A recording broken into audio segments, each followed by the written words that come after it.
Pues muy buenas tardes a todos. De nuevo, una vez más, un miércoles más, bienvenidos a este seminario de Medicina y Bioética organizado conjuntamente entre la Facultad de Medicina de la Universidad de Navarra y la Fundación Jérôme Lejeune, que firmaron hace un año un convenio de colaboración para la formación en bioética y que, como algunos de ustedes saben, porque asistieron, organizaron el primer seminario de bioética y diagnóstico prenatal a lo largo de los meses de enero a marzo. Esta segunda edición de los seminarios de medicina y bioética tiene por objeto el análisis de la cuestión de la eutanasia y otras cuestiones relativas al final de la vida para ofrecer criterios éticos, bioéticos, legales, clínicos a profesionales de la salud, pero no solo. En la sesión que tenemos hoy, la semana pasada, abordamos con los doctores Centeno y la doctora Pérez los cuidados paliativos. En la sesión de hoy vamos a abordar aspectos deontológicos y bioéticos de la mano de dos ponentes excepcionales que quiero presentar ya en este momento, el doctor Manuel Martínez Sellés y el doctor Vicente Belver. Voy a pasar a presentar primero al doctor Manuel Martínez Sellés y posteriormente, tras su intervención, al profesor Vicente Belver. El profesor Manuel Martínez Sellés es presidente del Ilustre Colegio Oficial de Médicos de Madrid, catedrático en Medicina, jefe de sección de Cuidados Cardiológicos Agudos, presidente electo de la Sociedad Española de Infecciones Cardiovasculares. Tiene una trayectoria profesional desde hace décadas y como buen médico y como buen cuidador de cuerpos y de personas, creo que nos va a ofrecer una perspectiva muy interesante, muy enriquecedora y va a afrontar la deontología médica ante la ley de eutanasia. Manuel, te agradecemos muchísimo que nos hayas hecho un hueco en tu apretadísima agenda para estar esta tarde aquí con nosotros. Para quienes no lo sepan, el seminario se estructura de la siguiente manera. Primero, la primera intervención del doctor Martínez Sellés, media hora. Después, la intervención del profesor Belver, otra media hora. Y posteriormente, el coloquio con los asistentes. Pueden ir dejando sus preguntas en el chat ad hoc y después las iremos contestando. Muchísimas gracias. Tienes la palabra. Muchas gracias. Bueno, yo lo primero agradecer la invitación de estar en este seminario, además organizado por dos instituciones a las que admiro mucho. Voy a intentar, de forma breve, en media hora o menos, dar simplemente unas pinceladas de lo que sería cómo desde lo que es la deontología médica podemos abordar esta ley de la eutanasia, ¿no? Y voy a hablar en concreto primero tanto del juramento hipocrático como del código deontológico. Luego, posteriormente, hablaré de algunas acciones que hemos hecho desde el Colegio de Médicos de Madrid y, por último, de actuaciones que se han llevado a cabo desde otras instituciones. Bueno, empezando por la ética médica, creo que es bien conocido, ya hace casi 2500 años, que el juramento hipocrático, pues de forma explícita, prohibía la eutanasia. De hecho, prohibía tanto la eutanasia como el suicidio asistido, diciendo de forma muy clara: no accederé a pretensiones que busquen la administración de venenos, ni sugeriré a nadie cosa semejante. Creo que es importante saber que este juramento hipocrático, desde el año 1948, se ha ido actualizando en lo que se llaman las declaraciones de Ginebra. Pues bien, en la última declaración de Ginebra, también de forma bastante clara, se sigue diciendo que los médicos tenemos la obligación de velar con el máximo respeto por la vida humana. Esta es la última declaración del 2017 y justo este año se va a actualizar la Declaración de Ginebra. En los últimos años, las últimas actualizaciones, cuando ya se tiene la actualización preparada, lo que se hace es hacer una consulta pública y, por lo tanto, aunque la actualización no es definitiva, ya sabemos al menos cuál es el proyecto de actualización y nuevamente, y además de forma bastante categórica, este es el proyecto que hay para la actualización de la Declaración de Ginebra, que nos dice que el médico siempre tiene que dar un tratamiento médico con el máximo respeto por la dignidad humana y por la vida humana. Y por lo tanto, el juramento hipocrático en lo que es el respeto a la vida humana sigue estando totalmente vigente. Bien, ¿y qué nos dice la deontología médica? Bueno, primero, yo creo que el concepto de deontología puede que no sea muy conocido para los que no son médicos o no son estudiantes de medicina. Simplemente decir que la deontología, aunque en el siglo XIX se empezó a utilizar como un equivalente a la ética, pues ya desde finales del siglo XIX, pues que es una palabra que se reserva como a la ética profesional. Sería como una ética, pero una ética específica de cada profesión. Porque la profesión no es exactamente lo mismo que el trabajo. Es decir, es cierto que el trabajo también tiene un sentido social y también cuando se hace un trabajo se hace pensando en el beneficio para los demás y evidentemente tiene una remuneración, un sueldo, pero la profesión implica algo más. Es decir, los que tenemos una profesión no trabajamos solo por dinero, sino que también tenemos esta obligación de ayudar a los demás a vivir. No solo eso, consideramos al ser humano como un fin, no como un medio, sino como un fin. Bien, ¿y qué nos dice la deontología médica? ¿Cuál es la situación en España de deontología médica? Ya nuestra Constitución establece el reconocimiento y la necesidad de que las profesiones se regulen, se autorregulen en colegios profesionales y desde el año 78 que la Organización Médica Colegiala promulga ya su primer código deontológico, ¿no?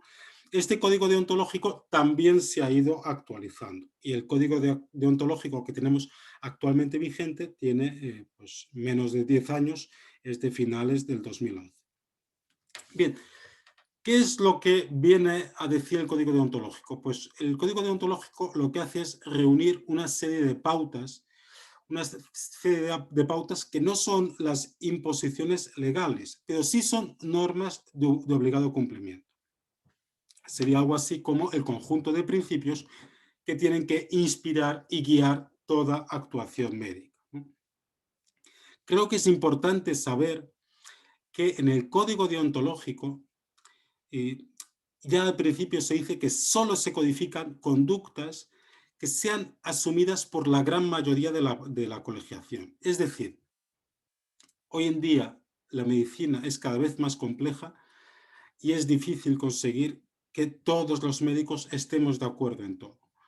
Y por ello, solo se incluyen en el código deontológico aspectos en los que la gran mayoría de médicos estemos de acuerdo.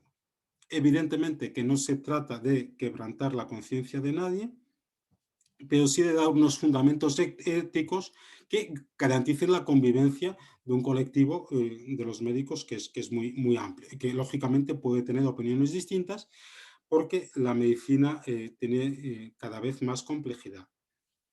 Hay unos principios esenciales, pues que básicamente pues, tienen que ver con el altruismo, la honradez, la empatía. Se exige una mejora del ejercicio profesional. Aquí estaría todo el tema de pues, lo que es la actualización de los conocimientos, la formación médica continuada, también la autoevaluación y una autorregulación. Solo los médicos podemos regular a los médicos, porque solo los médicos tenemos el conocimiento que nos permite saber si una actuación médica es correcta desde el punto de vista ético y del punto de vista científico. Bien, ¿y qué nos dice el código deontológico que tenemos actualmente vigente de la eutanasia y del suicidio asistido? Y ahí lo que hago es simplemente copiar el código deontológico, los subrayados sí son míos, simplemente para ver hasta qué punto nuestro código es claro, es explícito y es categórico. El médico nunca provocará intencionadamente la muerte de ningún paciente, ni siquiera en caso de petición expresa por parte de este. Es decir, llama la atención cómo el gobierno ha legislado y cómo el 25 de este mes entra en vigor una legislación que de forma clara va contra el código deontológico que tenemos actualmente vigente. ¿Qué sucede actualmente a un médico que realiza eutanasia? Pues lógicamente, pues esa práctica que va contra el código deontológico tiene una sanción. Nosotros tenemos distintos tipos de sanciones, algunas que pueden conllevar pues, la inhabilitación profesional. Ahora bien, el código deontológico acaba con una disposición final que también copio ahí, que el médico que actúa amparado por las leyes no puede ser sancionado deontológicamente. Ojo, no significa que la actuación no esté fuera del código deontológico. Es decir, este médico está haciendo algo que va contra la ética profesional, va contra la deontología. Otra cosa es que si está amparado por las leyes no se le puede sancionar. Bien, ¿qué hemos hecho desde el Colegio de Médicos de Madrid en relación al tema de la eutanasia, ¿no? Bueno, hicimos una primera declaración contra el proyecto, todavía era un proyecto de ley, también con nuestros compañeros farmacéuticos y odontólogos, y ahí denunciamos algunos aspectos de lo que era en ese momento proyecto de ley, de lo que ya es la ley, que nos parecían particularmente peligrosos. La indefensión para los profesionales sanitarios. La ley exige que haya un registro de objetores de conciencia. Es curioso, un registro de los médicos que quieren seguir cumpliendo con su código deontológico. Es un poco el mundo al revés. Van a obligar que se signifiquen los médicos que quieren seguir realizando una actuación médica correcta desde el punto de vista ético. Es curioso que en toda Europa la eutanasia solo se permite en el Benelux. Bueno, incluso si nos vamos al resto del mundo, solo había 2 países más, que son Canadá y Colombia, que la permiten. Es decir, nos va a convertir en una excepción en Europa. Hay una demanda mínima o incluso nula cuando un paciente es atendido de forma adecuada. Y por lo tanto, lo que tendríamos que intentar es asegurar que todos los pacientes reciban unos cuidados adecuados. Además, nos parece particularmente grave que la ley va a considerar la muerte por eutanasia, que por definición no es una muerte natural, la va a considerar legalmente a todos los efectos como muerte natural. Es decir, si hoy en día nos llaman y nos dicen, oye, se ha muerto tu madre, y preguntamos, ¿de qué se ha muerto? De muerte natural. Eso hoy en día tiene un significado. A partir del 25 de junio puede tener otro significado totalmente distinto. Además, es una ley muy inoportuna. Todo el desarrollo de la ley se ha hecho en plena pandemia, cuando los médicos estábamos luchando contra pacientes que tenían infecciones graves por coronavirus, cuando la sociedad no se podía manifestar y, por lo tanto, no es solo una ley que atente contra la ética médica, sino también es una ley muy inoportuna. Bueno, además, en el Colegio de Médicos tenemos un comité del profesionalismo, una serie de expertos pues, que hacen un análisis científico de distintos aspectos relacionados con la profesión. No quiero extenderme en el informe del comité del profesionalismo, sí me gustaría destacar el primer punto. La eutanasia no es un acto médico. La eutanasia, que básicamente es matar a un paciente que está sufriendo, se acaba con su vida. Es decir, en vez de acabar con el sufrimiento, acabamos con el que sufre. Esto no es un acto médico. Los médicos no nos dedicamos a matar. Los médicos nos dedicamos a curar, a cuidar, a paliar, no a matar. Y por lo tanto, si el gobierno tiene mucho empeño en sacar esto adelante, debería generar una profesión que se dedique a esto. Sucede en algunos estados, en Estados Unidos, que tienen la pena de muerte aprobada, que no encuentran médicos que quieran aplicarla y tienen que han tenido que crear una profesión que se dedica a eso. Esto creo que es un aspecto muy importante. Bueno, no voy a entrar en los otros puntos, como digo, prefiero que la exposición sea breve para que luego tengamos un tiempo amplio de preguntas. Sí quería dar unas pinceladas de qué han hecho otras instituciones tanto a nivel internacional como a nivel nacional respecto a la eutanasia, ¿no? De las instituciones internacionales, aunque hay muchas que se han pronunciado de forma además muy clara contra la eutanasia, me voy a centrar en la Asociación Médica Mundial, ¿no? El motivo de hacerlo es porque básicamente la Asociación Médica Mundial lo que hace es agrupar a todos los colegios de médicos del mundo, ¿no? Yo ahora tengo la responsabilidad de presidir el Colegio de Médicos de Madrid, que a su vez estamos agrupados en lo que sería el Consejo General de Colegios de Médicos, la Organización Médica Colegial, que a su vez está agrupada en la Asociación Médica Mundial. Con lo cual, pues creo que la opinión de la Asociación Médica Mundial es muy importante. Bien, ¿qué nos dice la Asociación Médica Mundial? Traigo aquí la última declaración de octubre del 2019 de la Asociación Médica Mundial sobre la eutanasia y el suicidio con ayuda médica. Nuevamente, para que veamos hasta qué punto es categórica. La Asociación Médica Mundial se opone firmemente a la eutanasia y al suicidio con ayuda médica. ¿Por qué son tan categóricos tanto los colegios de médicos, la Asociación Médica Mundial? Porque la eutanasia destruye la esencia de la medicina, quiebra para siempre la relación de confianza médico-paciente y por lo tanto tendríamos como médicos que ser muy categóricos, tenemos que ser muy categóricos porque en el fondo la legislación de la eutanasia, por supuesto que es un atentado contra los pacientes, pero también es un atentado contra nuestra profesión. Bueno, ¿y qué decir a nivel nacional? No voy a hablar del informe del Comité de Bioética porque la siguiente ponencia está centrada en eso, con lo cual voy a hablar simplemente de 3 informes que han salido los 3 este año, de la Asociación de Bioética de Madrid, del Consejo Andaluz de Colegios de Médicos, que agrupa a todos los colegios de médicos de Andalucía, y también del informe de los colegios de médicos de Islas Baleares, ¿no? Los 3 de este año. Me voy a detener un poquito más en este informe de la Asociación de Bioética de Madrid. Creo que es un informe que está muy fundamentado, muy bien hecho y además pues que destaca como las 10 críticas y carencias principales de una ley. No voy a ir a las 10, pero sí voy a detallar alguna de ellas. La primera, a mí me parece la más importante. Esta ley no es una ley diseñada para casos excepcionales. Que nadie se engañe con eso. Es decir, si uno lee la ley y ve en qué casos se va a poder aplicar la eutanasia, pues lo primero, es todo muy confuso. Se habla de fragilidad progresiva. Fragilidad progresiva. ¿Y qué es la fragilidad progresiva? No se define. Uno podría argumentar que el mismo envejecimiento conlleva fragilidad progresiva. Se habla de sufrimiento crónico de enfermedad grave e incurable. ¿Y qué es enfermedad grave e incurable? Tampoco se define.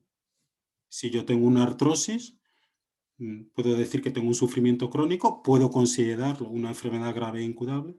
Es decir, aquí va a haber un efecto llamada y que puede conllevar abandono social y sociosanitario. Es una ley que es confusa hasta el punto de que prácticamente no se menciona la palabra eutanasia. ¿Qué hace la ley? Pues habla de una prestación de ayuda para morir.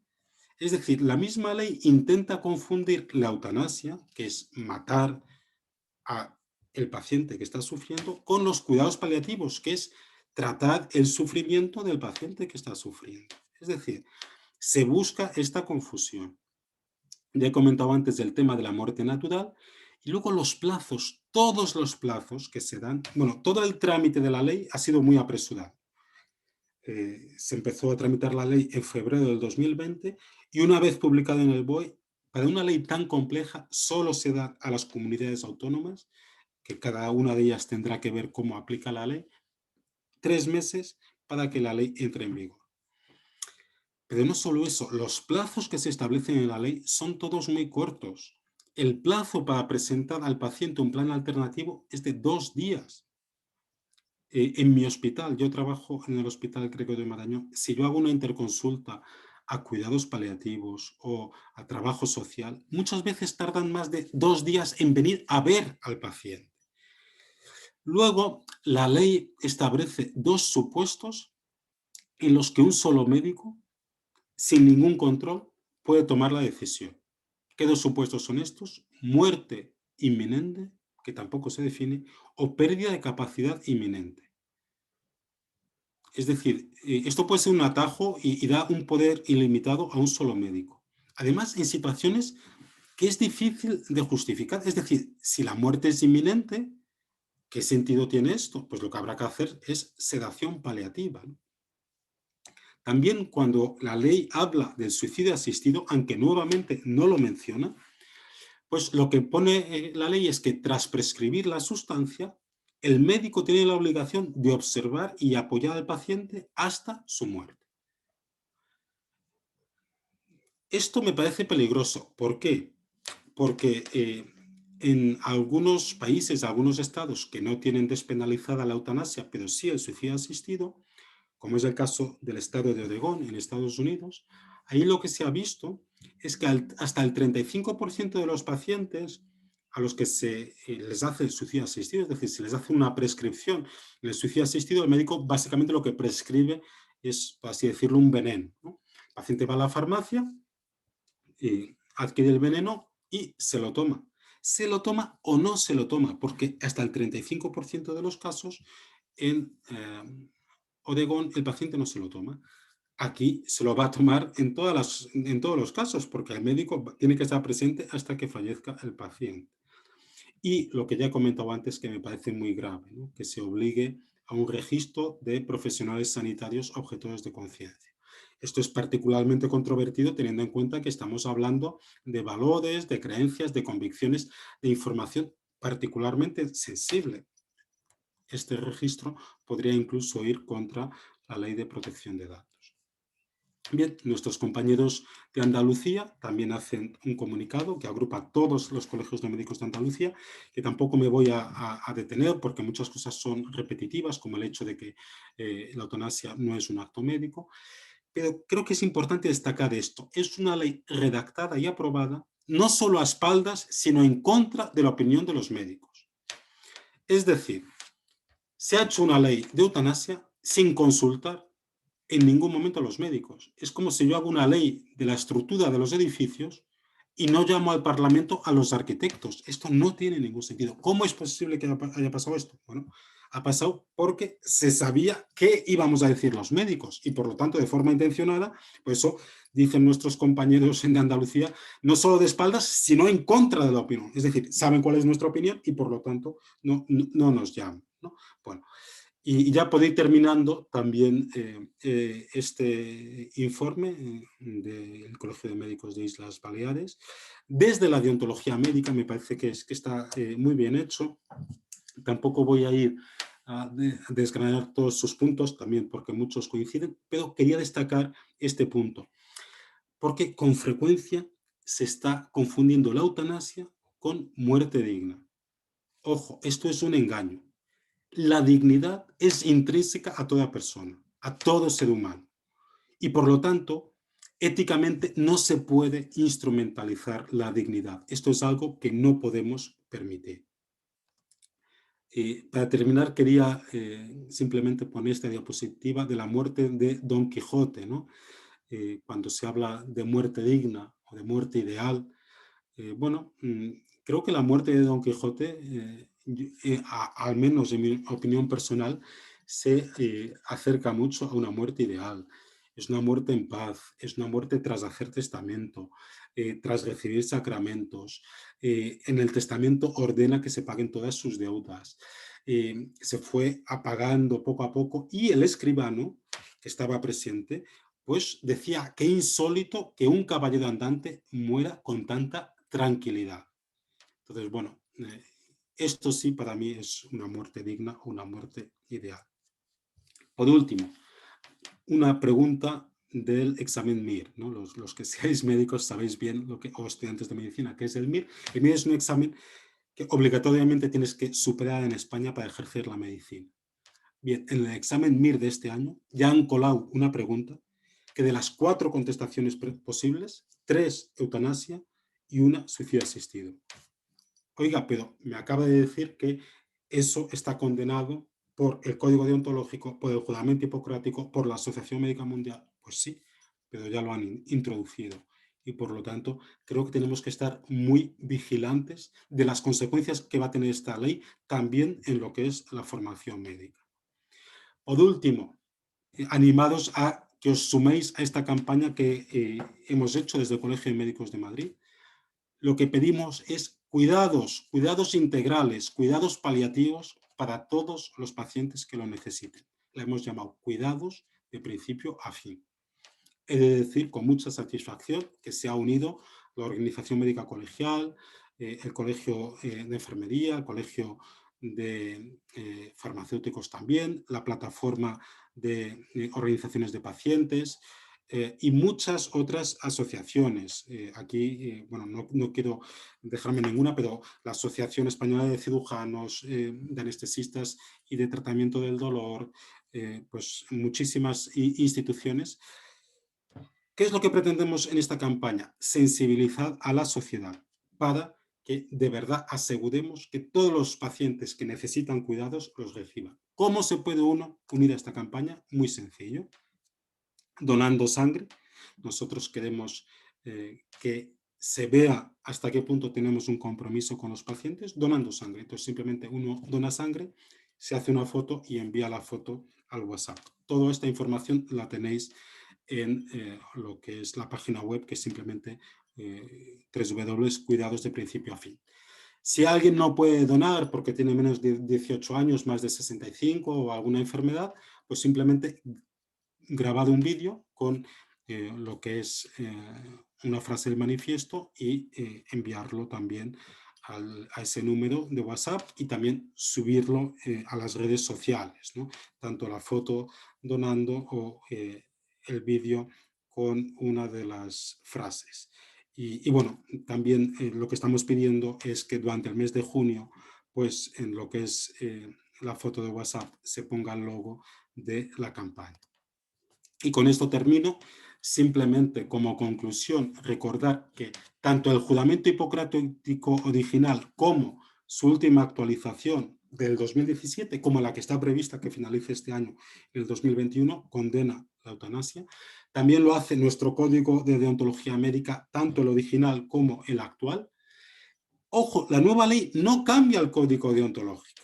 Es cierto que el médico que ahora haga esta actuación, que no es correcta desde el punto de vista deontológico, no podrá ser sancionado. Es una ley muy confusa, es una ley que no está diseñada para casos excepcionales y además es una ley que ha tenido un rechazo masivo tanto a nivel nacional como internacional. La eutanasia tiene un rechazo muy mayoritario a nivel nacional e internacional. Bueno, con esto termino. Yo he escrito un libro sobre la bioética del final de la vida, que tenéis ahí, y otro sobre la bioética del inicio de la vida. Y muchas gracias a los organizadores por la oportunidad de estar aquí este ratito con vosotros, ¿no? Con esto ya termino mi exposición. Pues muchísimas gracias al doctor Manuel Martínez Sellés por su intervención y también quiero felicitarle por su trabajo incansable como médico y desde el Colegio de Médicos de Madrid como presidente y por la campaña que ha organizado en las últimas semanas y gracias por traerla aquí, la verdad, porque es un buen medio para difundirla. Muchísimas gracias. Pasamos ahora a la intervención del profesor Vicente Belver, que es catedrático de Filosofía del Derecho y Filosofía Política de la Universidad de Valencia, miembro del Comité de Bioética de España y de la Pontificia Academia para la Vida. Ha sido magistrado suplente de la Audiencia Provincial de Valencia, director de la Universidad Internacional Menéndez Pelayo en Valencia, director general de Política Científica de la Generalitat Valenciana y miembro del Comité de Bioética del Consejo de Europa. Tiene una trayectoria también de varias décadas en el mundo de la filosofía del derecho y de la bioética y bueno, pues le hemos invitado para que además como ponente del informe del Comité de Bioética de España sobre la ley de eutanasia, pues nos exponga cuáles son los principales puntos de carácter bioético. Muchísimas gracias, Vicente, por estar esta tarde con nosotros. Muchas gracias, Elena. ¿Se me oye? Perfectamente, Elena? Sí. Vale, perfecto. Bueno, pues buenas tardes a todos. Es un gusto participar en este seminario de Medicina y Bioética organizado por la Facultad de Medicina de la Universidad de Navarra y por la Fundación Jérôme Lejeune. Yo también considero un honor participar en una actividad organizada por estas dos instituciones por las que tengo tanto respeto y no digamos si además tengo que hacerlo con la compañía de Elena Postigo y del doctor Martínez Seyes, personas a las que conozco en el caso de Elena desde hace mucho tiempo, en el caso del doctor Martínez Seyes hace menos, pero sí que he seguido de cerca su trayectoria. Tuve el gusto de reseñar su libro sobre eutanasia y disfrutarlo previamente con su lectura. Y tuve también la oportunidad de moderar una intervención que tuvo en un congreso sobre educación hace unas semanas y ahora la fortuna, el privilegio de compartir este tiempo con él y con todos ustedes. Trataré de seguir el buen ejemplo del doctor Martínez Seyes en el uso de la palabra, pero ya saben que los médicos son muy disciplinados en esto, mientras que los juristas tenemos cierta dificultad en la moderación de la palabra. Bueno, a mí lo que me habría gustado es hablar sobre la ley, que en cierto modo pues Manuel ya lo ha hecho con su intervención y desde luego es lo que se tratará más detalladamente en la próxima sesión. Se me encomendó un cometido que era presentar el informe del Comité de Bioética de España, del que ya ha hablado Manuel en su intervención, y a eso me voy a ceñir. Pero no puedo dejar de decir que la ley, y con esto pues en fin, me uno a algunas de las críticas que ha hecho Manuel en su ponencia. La ley es una ley que se ha aprobado de manera precipitada y sin ningún tipo de participación. Ahora haré alguna referencia a este punto que es muy importante y que explica, entre otros, la deficiente técnica legislativa que tiene. En segundo lugar, que es una ley absolutamente burocratizada y esa apariencia de garantías, en realidad lo que nos muestra de verdad es mucha burocracia y nula garantía, ¿no? Lo cual es el peor de los escenarios para un clínico. Y ya no solo para los clínicos que entiendan, los clínicos y en general los profesionales sanitarios, ¿no?, que entienden que es un atentado contra la deontología profesional el dar muerte a una persona, sino incluso para los profesionales que en un momento determinado contemplarán la posibilidad de practicar la eutanasia, porque los márgenes de inseguridad jurídica que deja pues son extraordinariamente peligrosos para todas las partes, particularmente para la más vulnerable, que es el paciente, que finalmente puede verse sujeto a una intervención eutanásica sin que esté absolutamente acreditada su capacidad o sin que se den las circunstancias rigurosamente aplicadas, establecidas por la ley, o que haya sido objeto de presiones externas, porque aunque la ley trata de prevenir frente a ellas, no establece realmente ningún mecanismo para evitar que se den. Bueno, mis recomendaciones, puesto que las palabras vuelan y los escritos permanecen, mis recomendaciones serían dos, porque el momento este es el de mayor atención, más que al final de la intervención. Entonces, la primera sería que lean el informe, que reconozco que es demasiado extenso y en algunos momentos pues algo tedioso por el tono más jurídico, pero trata desde todas las perspectivas fundamentales la cuestión del final de la vida y de la eutanasia. Y en segundo, y si ven inasumible esa opción, que desde luego lean el libro del doctor Martínez Seyes sobre la eutanasia, porque no puede ser más sintético, más comprensivo y más claro.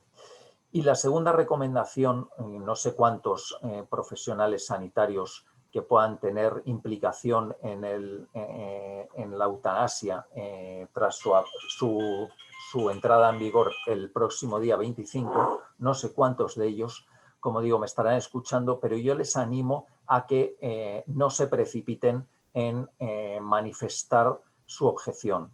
porque en la línea de lo que proponía el doctor Martínez Sellés al final de su charla, yo creo que de lo que se trata es de que los profesionales que son conscientes de que la eutanasia va contra la deontología profesional estén acompañando al paciente hasta el final y que solo cuando ya no les quede más remedio, efectivamente, se retiren.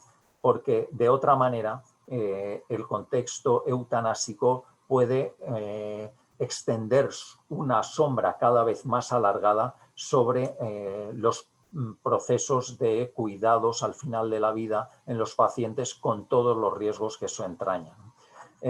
Y pienso que, aunque como también se decía en la intervención anterior, la ley prevé no solo la objeción de conciencia, sino la creación de registros de objetores, está tan mal redactado ese artículo y genera tantas dudas y sobre todo es que aunque uno esté registrado o no esté registrado como objetor, puede objetar en cualquier momento, porque el ejercicio de un derecho fundamental no se puede condicionar al cumplimiento de un acto administrativo, porque la objeción de conciencia puede tener un carácter sobrevenido en cualquier momento. Bueno, pues entiendo yo que por estas razones en las que no me puedo entretener ahora, lo deseable sería que aquellos profesionales sanitarios que no tienen problema en llevar a cabo la prestación eutanásica, pues que la realicen, pero que no obliguen a desaparecer del horizonte de los cuidados al final de la vida a los profesionales sanitarios que quieren cumplir con su código deontológico y que se podrían ver obligados a registrarse en un registro de objetores para salvaguardar su conciencia. Bueno, no es este el tema que se me ha encomendado y paso directamente a él para no excederme en el tiempo que se me ha asignado. En primer lugar, ¿por qué decidimos hacer un informe sobre el final de la vida? Pues porque en marzo, cuando tomamos esta decisión, en marzo del año pasado, se estaba tramitando una proposición de ley y sobre la misma no se nos pidió informe al Comité de Bioética de España. Técnicamente eso es posible. Una proposición de ley tiene una tramitación distinta de un proyecto de ley. En un caso la iniciativa corresponde al Parlamento, en el otro al Gobierno, y cuando la iniciativa corresponde al Gobierno, como es el caso de los proyectos de ley, sí que hay una serie de informes preceptivos, no vinculantes, evidentemente, pero sí preceptivos, como es el informe al Consejo de Estado o al Consejo General del Poder Judicial o, tratándose de una materia bioética, como es el caso, pues al Comité de Bioética de España. Ninguno de estos informes fue requerido y eso, como les decía, se nota en la deficiente técnica legislativa y en la ausencia y en el hecho de que pues no haya faltado el necesario debate social para adoptar una ley que significa pues un cambio radical en el sentido de las profesiones sanitarias y una concepción también un cambio radical en la concepción acerca de la vida y la muerte de toda una sociedad. Entonces, puesto que no se nos pedía pronunciarnos formalmente desde el Congreso, tampoco nos parecía a nosotros oportuno informar específicamente sobre la iniciativa legislativa. Ahora bien, puesto que se estaba debatiendo sobre la eutanasia en la opinión pública y se estaba tramitando una proposición de ley, nos parecía que nosotros no podíamos permanecer completamente en silencio, ¿no?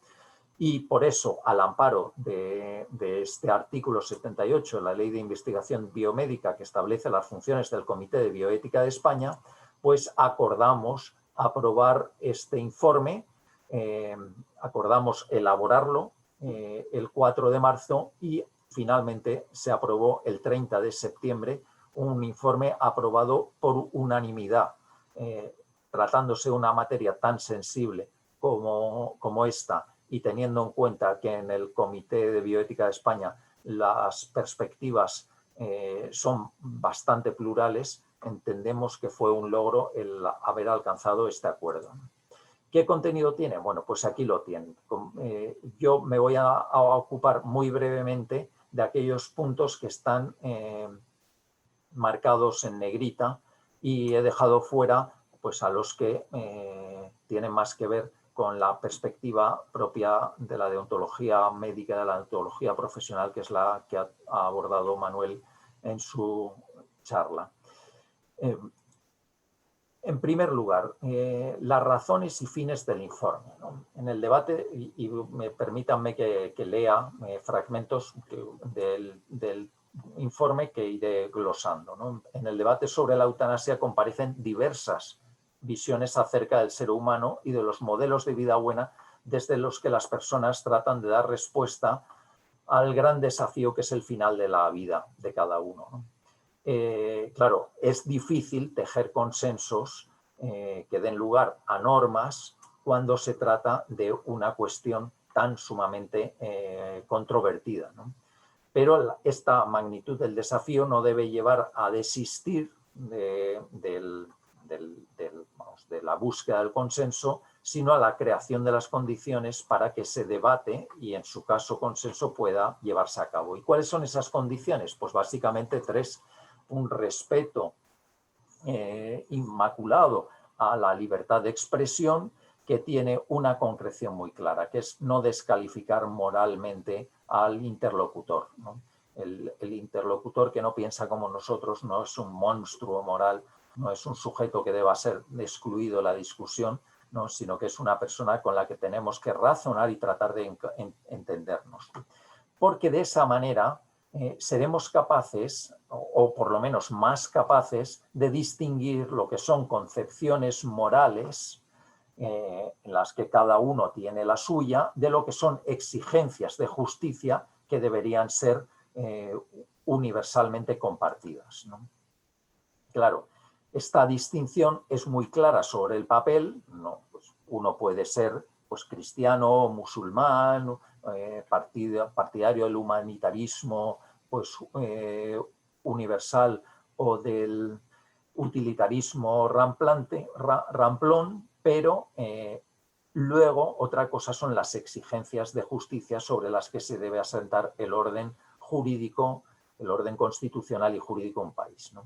Y si bien esta distinción está clara en la teoría, como digo, es muy difícil materializarla cuando aterrizamos a los casos concretos. Y pongo aquí 4 ejemplos, ¿no? La muerte debe verse como un acontecimiento o como una decisión, ¿no? Ahora hablaré al respecto de este punto, ¿no? Pues es muy difícil el determinar si esto es una cuestión de convicciones morales o de exigencias de justicia, ¿no? Entre los partidarios de la eutanasia, los hay que consideran que la eutanasia es un derecho, otros que es un recurso trágico para situaciones excepcionales, ¿no? Bueno, ¿las profesiones sanitarias están al servicio de la vida o del individuo, de la voluntad del individuo? ¿La objeción de conciencia es un derecho o es una sospechosa excepción al deber general impuesto por la norma del que no conviene que abusen los profesionales, ¿no? Bueno, pues son todo cuestiones muy sensibles y muy difíciles de distinguir dónde acaba la perspectiva moral y dónde empieza la exigencia de justicia, ¿no? Pasamos al punto 2 sobre el marco todavía legal del homicidio compasivo y del auxilio de suicidio en el ordenamiento jurídico español. Perdón, he dicho todavía legal, no, porque el artículo que les copio aquí a continuación ya incluye la reforma que entrará en vigor a partir del día 25 de junio con la entrada en vigor de la Ley Orgánica Reguladora de la Eutanasia, ¿no? Bueno, como saben, lo que establecía hasta ahora nuestro Código Penal es que si una persona acababa con la vida de otro por compasión y cuando se lo había pedido insistentemente y se encontraba en una situación tremenda, pues a esa persona se le podía aplicar una rebaja en la pena por homicidio pues de hasta 2 o 3 grados, es decir, que podía acabar sufriendo una condena de 6 meses de prisión, por la cual, si no tienes antecedentes, evidentemente no entras en un centro penitenciario, ¿no? Esto se mantiene básicamente, pero se incorpora el apartado quinto que señala que cuando una persona practique la eutanasia de muerte o coopere a la muerte de otra persona en el marco de la nueva ley orgánica reguladora de la eutanasia, pues no sufrirá ninguna pena. En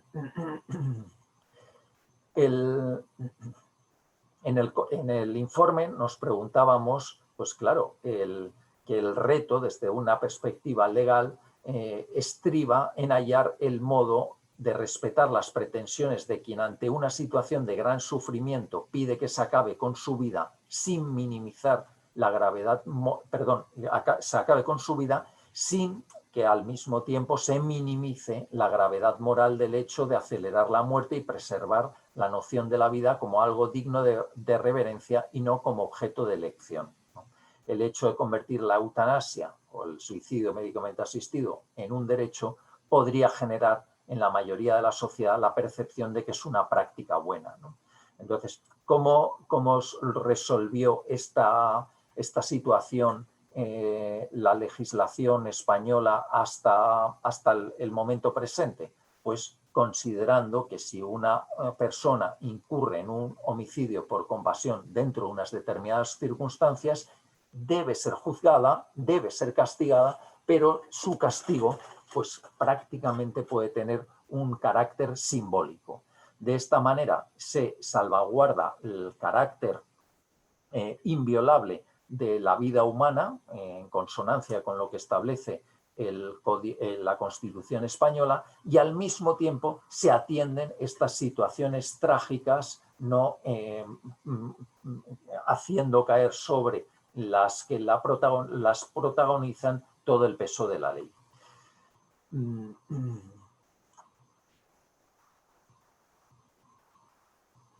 Bueno, antes quiero subrayar que uno de los argumentos, y no me voy a entretener más en esta cuestión de la protección de la vida humana como valor ético y legal sustancial, pero sí que me parece importante señalar que uno de los argumentos en los que se fundamenta el derecho a la vida, que el derecho a la vida no conlleva el derecho a morir o a decidir cuándo se quiere morir, es el principio de inalienabilidad. ¿Qué quiere decir esta nota de los derechos fundamentales, la inalienabilidad? Pues que el titular de derecho no puede hacer imposible para sí mismo el ejercicio de este. Es decir, yo puedo ejercer mi derecho a la libertad de expresión o no, al derecho a la participación en las elecciones políticas o no, pero lo que yo no puedo es renunciar de una manera definitiva al ejercicio de ese derecho, bien alienándolo, ¿no? Bien, pues vendiéndolo. Por ejemplo, yo vendo mi derecho al voto y que es otro quien va a rellenar la papeleta y yo simplemente la depositaré en la urna, ¿no? Yo no tengo derecho a renunciar a mi derecho a la participación política. Es un derecho inalienable, mucho menos a mi intimidad. ¿No? Recordarán la película del show de Truman, ¿no? En el show de Truman una persona es filmada desde que nace, ¿no? Pues yo no puedo dar consentimiento a que se me filme toda mi vida hasta que me muera, ¿no? De manera irrenunciable, ¿no? De manera irreversible, ¿no? Mucho menos puedo esclavizarme, ¿no? Pero es que ni siquiera puedo renunciar a la educación obligatoria hasta los 16 años o a las vacaciones, ¿no? Los derechos son mayoritariamente inalienables y es curioso que se demande del derecho que es base de todos los demás el que sea un derecho alienable, es decir, un derecho al que yo pueda renunciar y con esa renuncia no solo cerceno una porción de mi dignidad muy importante, como sería pues la intimidad, la integridad física, la libertad, sino toda mi existencia, ¿no? Bueno, este es uno de los argumentos poderosos para considerar que no puede existir el derecho a la eutanasia como una parte del derecho a la vida, ¿no?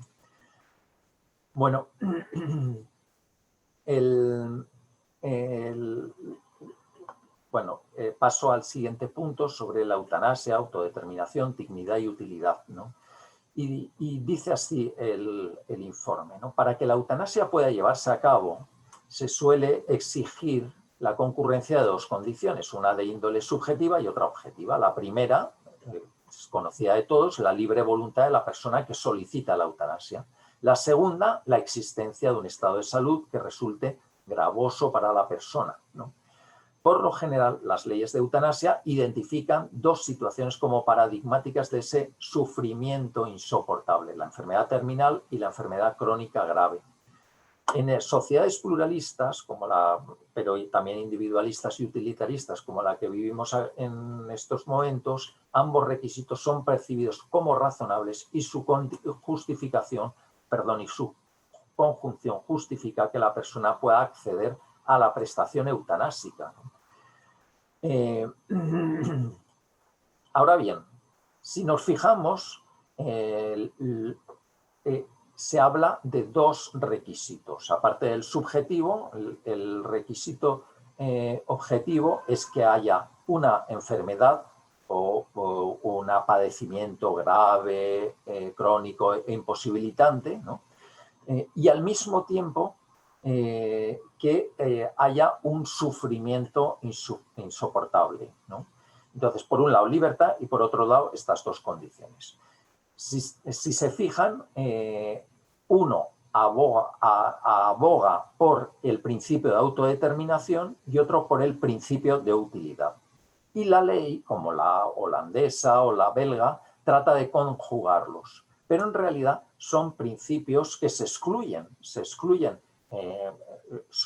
en abstracto, porque se sustentan en teorías filosóficas opuestas, el utilitarismo o el liberalismo, y se excluyen en la práctica concreta. ¿De qué manera? Pues de la manera más terrible para el paciente que pueda darse, y es ampliando indefinidamente los supuestos regidos por el principio de autodeterminación y ampliando los supuestos regidos por el principio de utilidad. Esto pues, se manifiesta pues, en el hecho de que la eutanasia neonatal, la eutanasia de los mayores que ya no pueden expresar su voluntad, pero que hicieron en su momento un testamento vital, o la eutanasia de aquellos que tienen una discapacidad psicosocial grave, pues sean tenidas en consideración ahora mismo en las legislaciones que van por delante en materia de eutanasia, ¿no? Eso por lo que respecta al criterio de utilidad.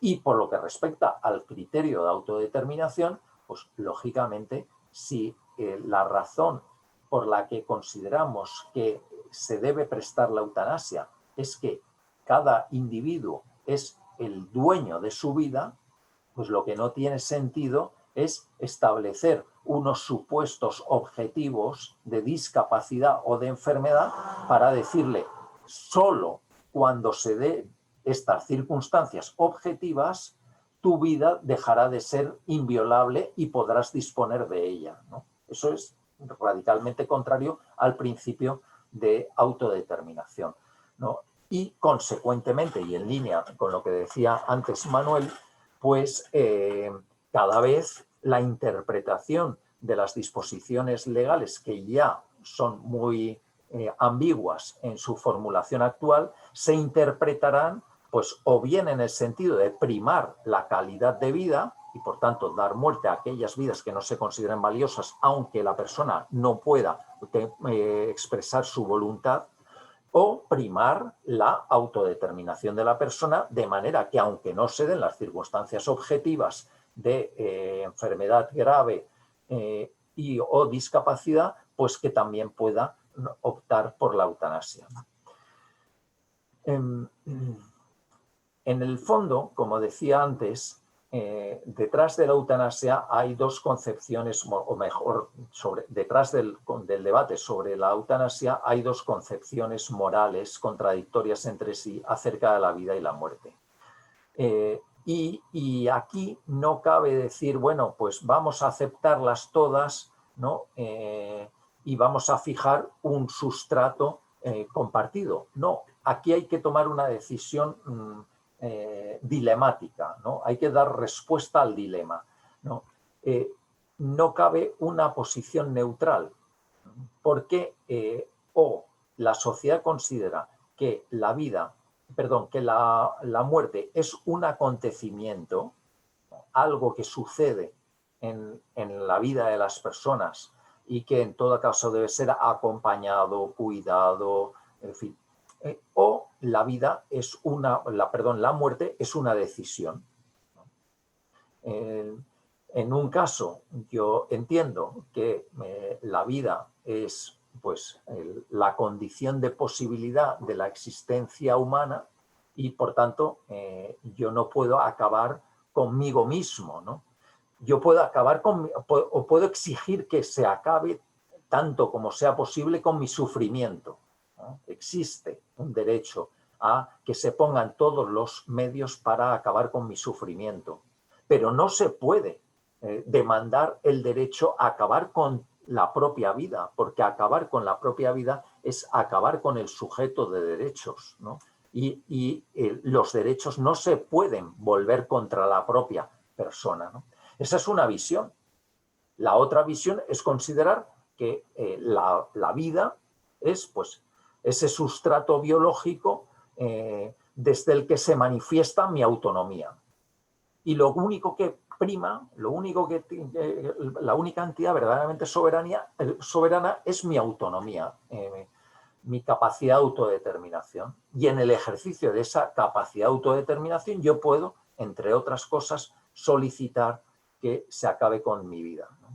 Y estas dos visiones contrapuestas de la muerte como acontecimiento o la muerte como decisión dan lugar a dos planteamientos sociales radicalmente distintos y a dos planteamientos sanitarios completamente distintos.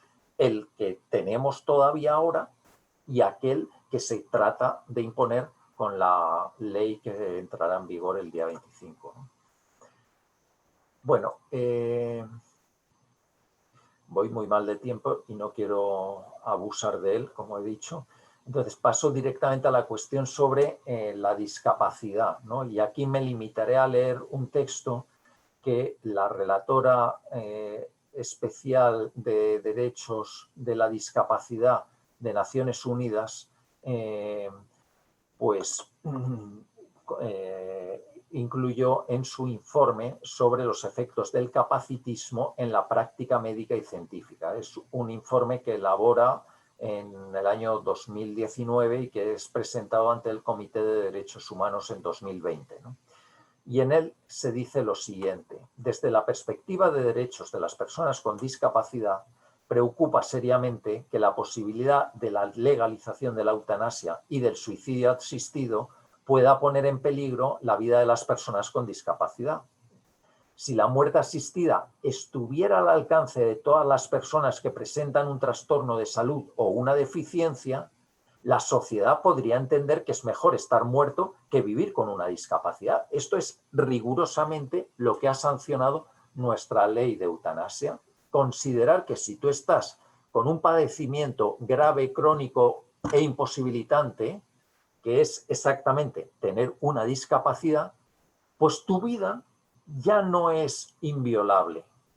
Y si tú consideras tener un sufrimiento insoportable, pues entonces el Estado te puede prestar la ayuda a morir, ¿no? Un término, como se ha dicho antes, sumamente confundente, ¿no? Bueno, pues claro, en consecuencia, una importante preocupación es que las personas cuya deficiencia sea reciente opten por la muerte asistida a causa de los prejuicios, temores y bajas expectativas sobre lo que significa vivir con una discapacidad. antes incluso de haber tenido la oportunidad de aceptar la nueva situación de discapacidad y adaptarse a ella. Es decir, yo tengo un accidente ahora, me quedo tetrapléjico y automáticamente ya paso a tener una consideración ante el ordenamiento jurídico distinta, porque mi vida ya deja de ser inviolable. Y esto puede verse como una liberación o, al contrario, como una condena, ¿no? ¿Una condena en qué forma? Pues pensar, bueno, mi vida ya no vale mucho, porque el mismo ordenamiento jurídico y la sociedad me están diciendo que ya no vale mucho. Entonces, claro, el riesgo, como dice aquí, de que yo recién incurso en esta discapacidad opte por la muerte asistida a causa de los prejuicios, temores y bajas expectativas sobre lo que significa vivir con una discapacidad sea muy grande. Es lo que también desde el mundo de la discapacidad se ha calificado como la opresión interiorizada. O sea, se insiste tanto en la calidad de vida que las personas que tengan unas determinadas características se considera que adolecen de esa suficiente calidad de vida y que por tanto su vida merece una menor protección por parte del derecho. Bueno, no voy a hablar ahora de cuidados paliativos ni tampoco el sufrimiento existencial refractario, únicamente señalar, aunque es de todos conocido, que bueno, dentro de unos pocos años, no, vamos, pero ahora mismo 1 de cada 5 españoles tiene más de 65 años, pero en el 2050 será 1 de cada 3. En el contexto actual, pues, este horizonte da que pensar y que preocuparse, sobre todo cuando se ha adoptado, en lugar de una ley integral de cuidados paliativos y una reflexión conjunta, ¿no? Se hablaba el otro día del horizonte de 2050, ¿no? En lugar de hablarse, como digo, de una ley de cuidados paliativos y de una reflexión conjunta seria sobre qué cuidados sociosanitarios vamos a prestar a una porción tan numerosa de la población española dentro de unos años, pues la única respuesta que se ha dado en estos momentos ha sido la de la eutanasia. Bueno, en el informe del comité también prestábamos atención a experiencias regulatorias de la eutanasia en otros países que no han consistido en legalizarla, sino en sencillamente hacer algo parecido a lo que ya teníamos en España. En España resolvíamos el problema de la eutanasia pues con una pena muy reducida al que incurría en este delito de homicidio por compasión, dicho con poco rigor, y en otros países como Austria, Francia o el Reino Unido se proponía que ni siquiera estas situaciones fueran objeto de un enjuiciamiento penal si concurrían determinadas circunstancias, ¿no? Bueno, es una manera de atender casos excepcionales sin que la persona que ha incurrido en ellos pues caiga ni en una pena, en un castigo penal, ni siquiera en la pena de banquillo, ¿no? Pero esto que es discutible, pues parece, en fin, una propuesta sumamente razonable si la comparamos con la regulación actual que tenemos en España, ¿no? Y las conclusiones, pues muy rápidamente, como he dicho, la eutanasia no puede entenderse nunca como un derecho subjetivo y mucho menos que dé lugar a una prestación pública, ¿no? En segundo lugar, la eutanasia y el suicidio no son signos de progreso, sino un retroceso de la civilización, ya que en un contexto en el que el valor de la vida humana con frecuencia se condiciona a criterios de utilidad social, interés económico, responsabilidades familiares y cargas o gastos familiares o gasto público, la legalización de la muerte sancionaría el primado de lo útil sobre lo sagrado, ¿no? El cálculo de coste-beneficio sobre la condición inviolable de todo ser humano. En tercer lugar, la mirada compasiva que desde la que tratamos de construir el informe, pues es atendida para estas situaciones trágicas, pues como el caso que tanta repercusión tuvo en los medios de comunicación de María José Carrasco, pues es atendida a nuestro modo de ver debidamente con la regulación del Código Penal vigente hasta el momento, ¿no?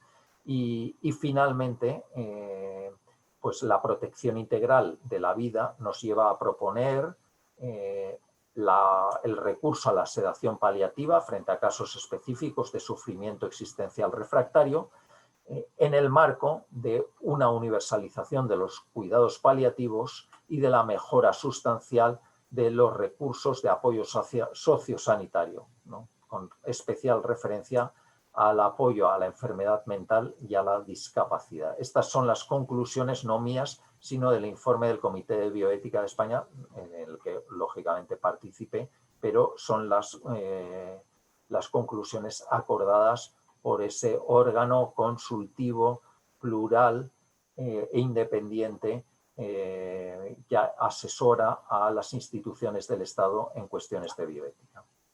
Y nada más, muchas gracias. Bueno, pues muchísimas gracias al profesor Belver, a Vicente, por tu intervención. Te has ceñido al tiempo, a pesar de haber empezado un poquito más tarde. Y nos encantaría que nos explicaras más, porque el documento es muy rico. Por cierto, os felicito a los miembros del Comité de Bioética por el esfuerzo que hicisteis por presentar ese trabajo y bueno, que compartimos tantos españoles y que prácticamente del que se hizo caso omiso, ¿no? Bueno, después quizá en alguna pregunta lo comentaremos. Hay muchas preguntas, voy a seleccionar algunas, las voy a plantear una cada uno y podéis incluso responder si queréis a la misma, si tenéis algo que decir con toda libertad, ¿eh? El doctor Alejandro Flores Barranco plantea, se la dirijo al doctor Manuel Martínez Sellés, si cree que cambiará el código deontológico para adaptarse a la ley como ocurrió con la ley AIDO y el aborto. El médico objetor dice tenía que remitir a la embarazada a otro profesional y no ofrecer otra alternativa, y el registro de objetores servirá para tranquilizar la carrera profesional e incluso la contratación de ellos. ¿Cómo ve usted esta cuestión? Yo creo que no va a cambiar el código deontológico en este aspecto, pero nadie lo sabe. Yo creo que los médicos de forma muy mayoritaria, al menos a fecha de hoy, estamos contra la eutanasia. Y esto es algo que es evidente para cualquier persona que trabaje en un hospital, en un centro de salud.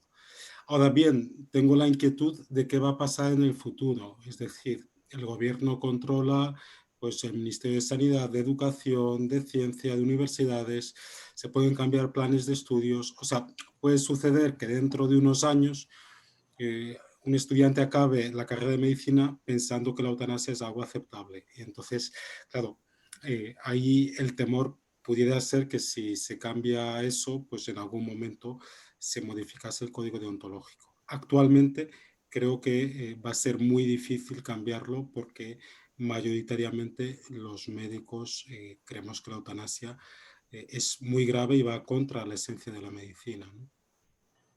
Perdona, Elena, ¿puedo hacerle Sí. una pregunta al doctor? Sí, por supuesto, sí.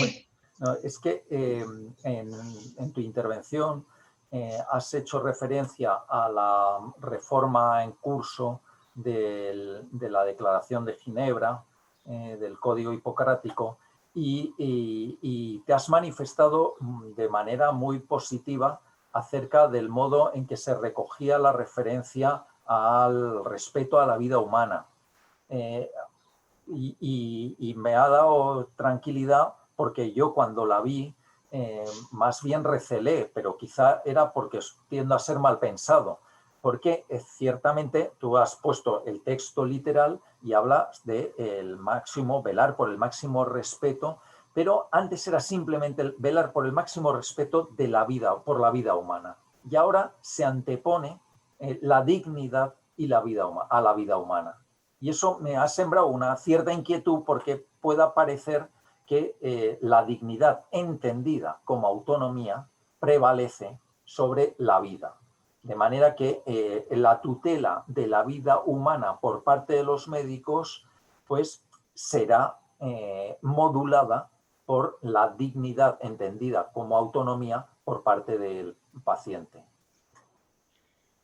Yo creo que la propuesta que hay de la nueva Declaración de Ginebra, que como digo es pública y se puede consultar, tiene varios aspectos criticables, sobre todo en el ámbito de la objeción de conciencia.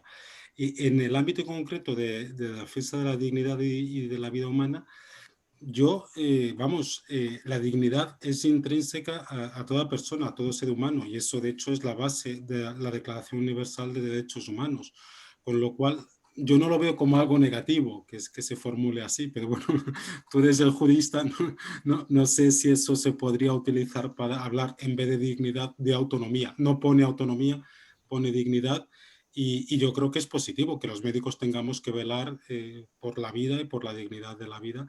Yo lo veo como algo positivo, pero bueno, no sé cómo se puede interpretar eso. No, es que tienes razón en todo lo que has dicho, pero el problema es que desde la bioética, y eso Elena lo sabe muy bien porque lo ha estudiado, hubo un artículo que tuvo un gran influjo en el campo de la bioética y en las profesiones sanitarias, que era la dignidad es un concepto inútil. En el British Medical Journals llevaba como título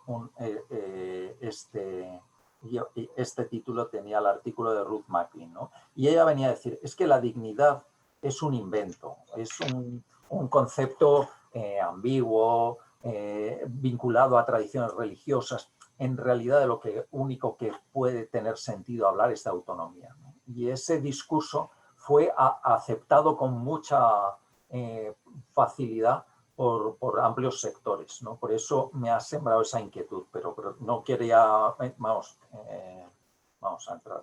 Sí, es verdad que el concepto de dignidad es análogo, puede ser entendido e interpretado de distintas maneras, una de ellas la autonomía, y parece que todo apunta a que quieren vaciar, digamos, la dignidad de su significado ontológico, dignidad intrínseca, dignidad que tiene todo ser de forma inherente, a entender la dignidad como algo, calidad de vida, autonomía, significados derivados de la dignidad.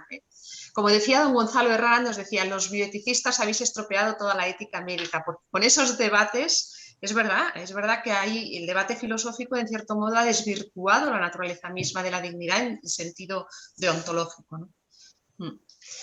Bueno, hay felicitaciones para los dos, pero bueno, al doctor Belver le plantean una pregunta y es si cree que hay camino de retorno para esta ley a partir del 25, dentro de pocos días, en caso de que cambie la sensibilidad social al respecto conforme se vean los resultados de su implantación. ¿Qué efectos va a tener a nivel legal y también a largo plazo? Bueno, yo pienso que iniciativas como la que ha anunciado el doctor Martínez Seyes, si se mantienen en el tiempo, pueden tener efectos positivos, ¿no? También pienso que los recursos de inconstitucionalidad pueden tener recorrido. Parece que Vox ha presentado ya el recurso de inconstitucionalidad y creo que el PP está a punto de presentarlo. En ambos se va a solicitar la suspensión cautelar de la ley. Es cierto que desde que se reformó la ley del Tribunal Constitucional, esta posibilidad es excepcionalísima, ¿no? Y de hecho, cuando en 2010 se recurrió ante el Constitucional la reforma de la regulación del aborto, pues, y se pidió la suspensión cautelar, el Tribunal Constitucional, mediante un auto, resolvió que no procedía esa suspensión, pero la argumentación que daba era, puesto que vamos a resolver en poco tiempo este recurso, pues tampoco hace falta suspender la aplicación de la norma, ¿no? Claro, teniendo en cuenta que han pasado 11 años y el recurso todavía sigue sin resolver, desde luego el argumento en el que se apoyaron entonces para considerar que no procedía la suspensión cautelar de la ley, ahora no parece que puedan invocarlo de nuevo, ¿no? Al mismo tiempo, claro, el impacto que va a tener es muy grande, ¿no?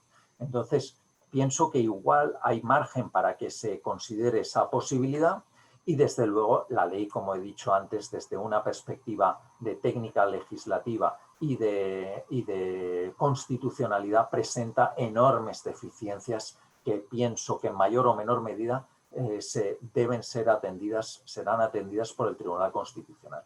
Dicho todo ello, es decir, las iniciativas sociales como la que se ha mencionado o los recursos ante el Tribunal Constitucional, también es cierto que la puesta en marcha de la ley tiene una lógica que tiene dos efectos tremendos y los ha mencionado Manuel. De una parte, el que las nuevas promociones se van a ir formando en la consideración de que la eutanasia forma parte de la cartera de servicios del sistema de salud español, y por otro lado que en el momento en el que se empiezan a practicar las eutanasias, pues acaban normalizándose prácticas que hasta hace poco nos parecían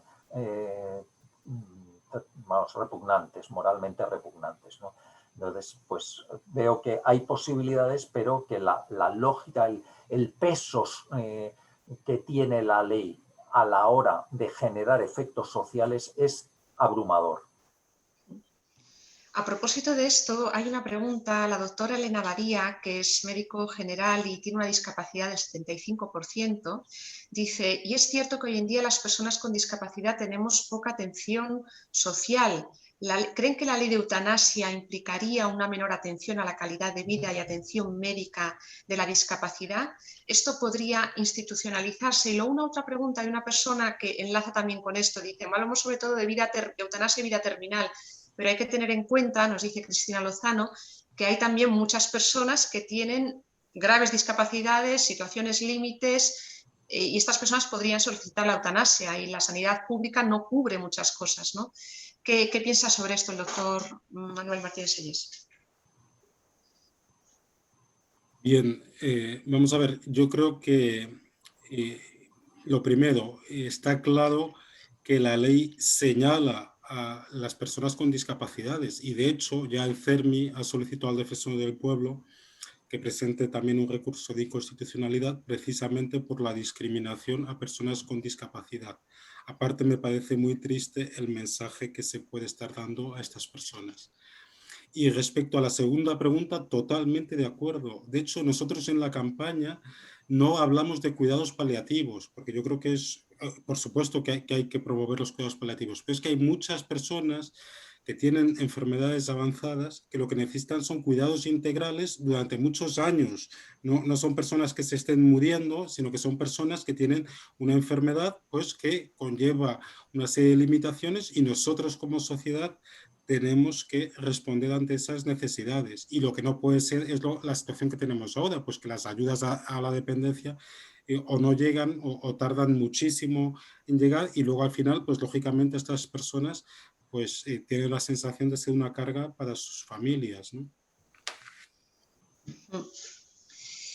Muchas gracias. Juan Lahuerta pregunta, ¿qué consecuencias tendría un médico que se declare insumiso, más allá de objetor a la ley de eutanasia? Es decir, que se niega a cumplir con nada de lo establecido por la ley de eutanasia. No sé si Vicente podría responder a esto.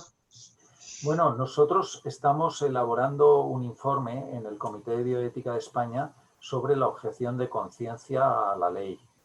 Y nosotros, en línea con lo que comentaba antes Manuel, entendemos que la prestación eutanásica no es un acto médico, sino que es, como mucho, un acto sanitario.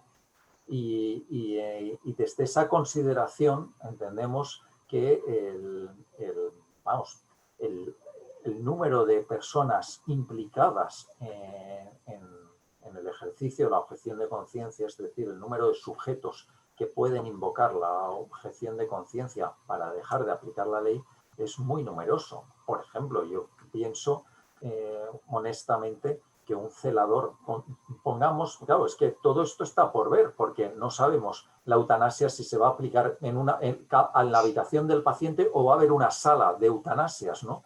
Pero vamos, contando, por ejemplo, con que hubiese una sala de eutanasias, yo comprendo y creo que tiene toda la legitimidad del mundo el celador que dice, no, yo a esta persona yo no la puedo llevar a la sala de eutanasias porque la estoy transportando para que le den muerte. Entonces yo estoy participando directamente en el proceso eutanásico, ¿no? Entonces creo que son muchas las personas que se pueden sentir interpeladas y solicitar la objeción de conciencia a la hora de participar en este proceso. Dicho esto, yo creo que en sociedades plurales y democráticas como las que vivimos, pues lo que procede es que haya un reconocimiento fuerte de la libertad de conciencia, que incluye la objeción de conciencia, y al mismo tiempo pues un respeto a las leyes que han sido aprobadas pues, por los órganos de representación de la soberanía nacional, ¿no? Entonces, yo no sé qué puede añadir la insumisión, la desobediencia civil, ¿no? Yo creo que lo suyo es objetar y al mismo tiempo seguir cuidando, ¿no? Y mostrar una actitud ejemplar, ¿no? Desde la perspectiva deontológica, ¿no? Pero bueno, pero a lo Muy mejor bien. se me escapa algún detalle que justifica una desobediencia, ¿no? Pero yo no la acabo de ver. La semana que viene vamos a ver aspectos legales. Dudamos si invitarte para la semana que viene, Vicente, pero al final, como eres miembro del Comité de Bioética y queríamos que se nos hablara de este tema, por eso te pusimos en esta sesión. Marta Albert va a hablar justo de objeción de conciencia, o sea, lo va a tratar monográficamente. Por tanto, también se podrán hacer preguntas a la profesora Albert. Hay una pregunta que toca el tema farmacológico, me parece interesante porque además sé que nos están escuchando farmacéuticos y dice, la forma de provocar la muerte, claramente, parece que se vaya a provocar por administración de una sustancia, veneno o tóxico. Dicen, si se utiliza un fármaco, este se va a usar fuera de indicación. Y esto está legislado en España y requiere un proceso de autorización. ¿Qué está previsto? ¿Podría un laboratorio impedir que su fármaco, por ejemplo, cloruro de potasio, insulina, barbitúrico, se utilizara para una indicación fuera de ese propósito, del propósito establecido? ¿Qué va a pasar? Sí podría, y de hecho tenemos antecedentes. En Estados Unidos, que no tienen aprobada la eutanasia, pero sí la pena de muerte, hay varias empresas farmacéuticas que se han negado a que sus productos se utilicen para la pena de muerte. Tan es así que empiezan a tener dificultades de con qué conseguir matar a los reos que están condenados.